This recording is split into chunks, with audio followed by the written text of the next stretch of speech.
কেউ যদি প্রকৃতির 6টি ডাক্তারের উপরে ভরসা করে তাহলে দুনিয়ার কোনো ডাক্তার তাকে ছুতে পারবে না। এই 6টি ডাক্তারের প্রথমটি হচ্ছে ভালো ঘুম। ঘুমের চাইতে ভালো মেডিসিন আর কিছু হতে পারে না। এশার নামাজের পর থেকে সুবহে সাদেকের মধ্যে এই সময়টা হবে ঘুমের জন্য সবচেয়ে উত্তম সময়। কারণ আল্লাহ তাআলা পবিত্র কোরআনে একাধিক জায়গায় বলেছেন, আমি দিনকে সৃষ্টি করেছি মানুষের পরিশ্রমের জন্য, রাতকে সৃষ্টি করেছি মানুষের বিশ্রামের জন্য। মানুষ যদি সৃষ্টিকর্তার বেঁধে দেওয়া এই শৃঙ্খলাকে ভায়োলেট করার চেষ্টা করে, সাময়িকভাবে দেখা যাবে সে রাত জেগে অনেক কিছু করে ফেলছে, একটা পর্যায়ে গিয়ে সে অসুস্থ হবেই।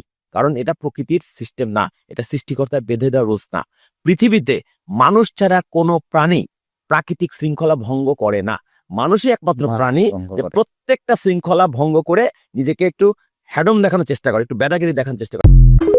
আপনি যে শহরে বেড়ে উঠেছেন, আজ থেকে 30 বছর আগে ওই শহরে যে কয়জন ডাক্তার ছিল, এখন ঠিক ওই একই শহরে তার চেয়ে বেশি সংখ্যক হাসপাতাল আছে।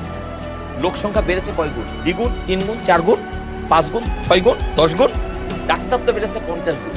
তাহলে তো রেশিও অনুযায়ী রোগ বালাই কমে যাওয়ার কথা, রোগ কেন বেড়ে যাচ্ছে?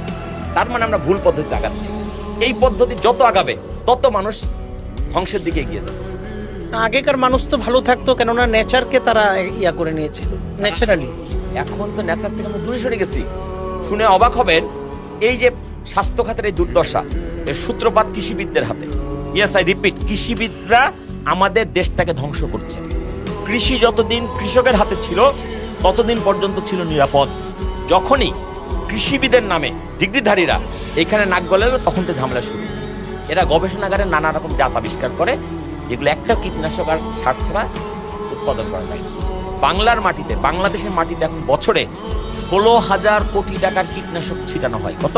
16,000 কোটি টাকার কীটনাশক ছিটিয়ে ফসল উৎপাদন করা হয়। সেই বিষাক্ত ফসল খেয়ে আমরা অসুস্থ হচ্ছি, ওই হাসপাতালে যাচ্ছি, ডাক্তারের কাছে যাচ্ছি, ডাক্তার আবার ঔষধ নামক ড্রাগস লিখছে, যেই ড্রাগসের বাজার মূল্য 32,000 কোটি টাকা। হিসাব মিলছে? 16,000 কোটি টাকার বিষ খাইয়া।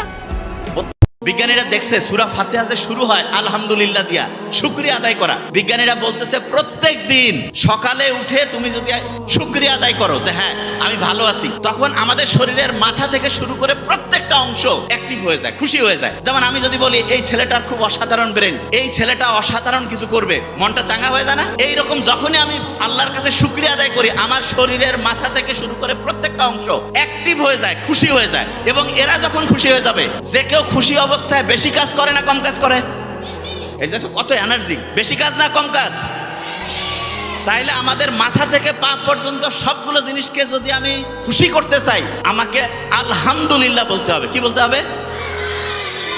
তা আলহামদুলিল্লাহ তো এমনিতে বলতে মন যায় না, এই জন্য আল্লাহ নামাজের মধ্যে প্যাকেট করে দিয়ে দিছে। প্রত্যেক নামাজে আমরা সূরা ফাতিহা পড়ি, আলহামদুলিল্লাহি রাব্বিল আলামিন দিয়ে শুরু করি। আল্লাহর